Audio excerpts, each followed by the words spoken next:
Hello বন্ধুরা, আশা করছি সবাই ভালো আছো। অনেকদিন পর একটা নতুন ভিডিও এনেছি। আর আজকের এই ভিডিওতে আমি বানাবো সম্পূর্ণ নিরামিষ ডালের বড়ার তরকারি। তো দেখুন, তার জন্য আমি এখানে ডাল ভিজিয়ে রেখেছিলাম আর তার সাথে দিয়েছি টমেটো, কাঁচা লঙ্কা দিয়ে সব একসাথে আমি পেস্ট করে নিয়েছি মিক্সিতে। এবার আমি দিয়ে দিচ্ছি পরিমাণ মতো বেসন, একটু কর্নফ্লাওয়ার, লবণ,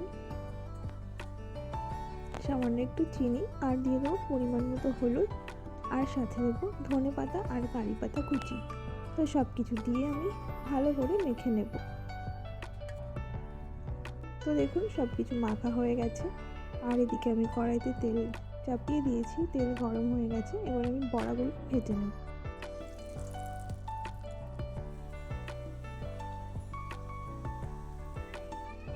তো দেখুন বন্ধুরা, আমি বড়া ভেজে তুলে নিয়েছি। এবার বাকি যেটা ছিল সেটাও আমি কড়াইতে দিয়ে দিয়েছি।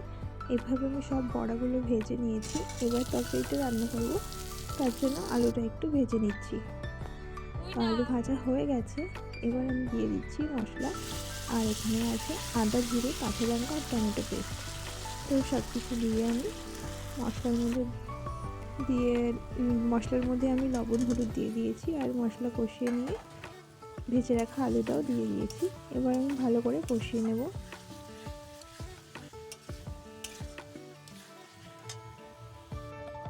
তো দেখুন বন্ধুরা, কষানো হয়ে গেছে। এবার আমি ঝোলের জন্য পরিমাণ মতো জল দিয়ে দিচ্ছি। জল ফুটতে শুরু করেছে। এবার ভেজে রাখা ডালের বড়াগুলো দিয়ে দিলাম।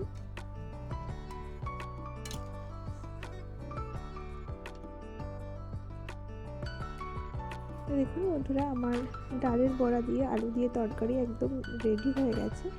আর নামানোর আগে একটু দিয়ে দিলাম ধনেপাতা কুচি। এবার আমি এটা নামিয়ে নেব। তো আপনারাও এভাবে অবশ্যই খাবেন আর জানাবেন কেমন হয়েছে। আর এরকম নতুন নতুন রেসিপি পেতে আমার চ্যানেলটা সাবস্ক্রাইব করে রাখবেন। ভালো লাগলে লাইক, কমেন্ট করবেন, শেয়ার করবেন। তো বন্ধুরা, আজকের মতো এ পর্যন্তই। দেখা হচ্ছে পরের ভিডিওতে। সবাই ভালো থাকবেন আর আমার ভিডিও দেখতে থাকবেন।